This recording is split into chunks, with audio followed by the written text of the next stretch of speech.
1. Apa saja dasar hukum diplomasi pertahanan? Jawabannya adalah sebagai berikut. 1. Undang-Undang Dasar Negara Republik Indonesia tahun 1945. 2. Peraturan Pemerintah Nomor 12 Tahun 2012 tentang Mekanisme Pelaksanaan Diplomasi. 3. Undang-Undang Nomor 37 Tahun 1999 tentang Hubungan Luar Negeri. 4. Undang-Undang Nomor 24 Tahun 2000 tentang Perjanjian Internasional. 5. Undang-Undang Nomor 34 Tahun 2004 tentang Tentara Nasional Indonesia.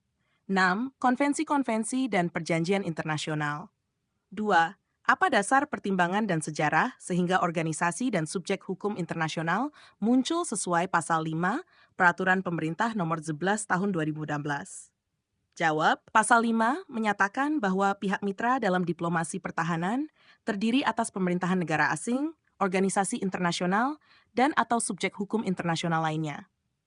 Dasar pertimbangan historis munculnya organisasi dan subjek hukum internasional tertuang dalam pasal ini. Pada masa pasca Perang Dunia I dan II, dunia menyadari bahwa konflik global dapat menghancurkan perdamaian dunia.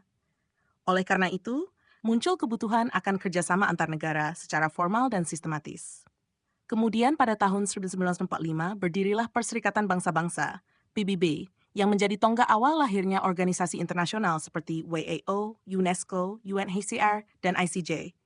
Meningkatnya isu global seperti terorisme, perubahan iklim, dan kejahatan siber menuntut keterlibatan organisasi internasional dan subjek hukum internasional dalam menjaga perdamaian dan keamanan. Subjek hukum internasional seperti organisasi non-negara kini telah diakui sebagai aktor penting dalam kerjasama pertahanan dan diplomasi. Kontribusi perjanjian dan konvensi juga sangat penting, seperti Konvensi Montevideo tahun Sinunwutgi ketiga yang menyatakan bahwa syarat suatu entitas dapat diakui sebagai negara adalah memiliki wilayah, rakyat, pemerintah, dan kemampuan menjalin hubungan internasional. Konvensi Wina tahun 1969 tentang hukum perjanjian memberikan posisi hukum yang jelas bagi organisasi internasional dan subjek non-negara.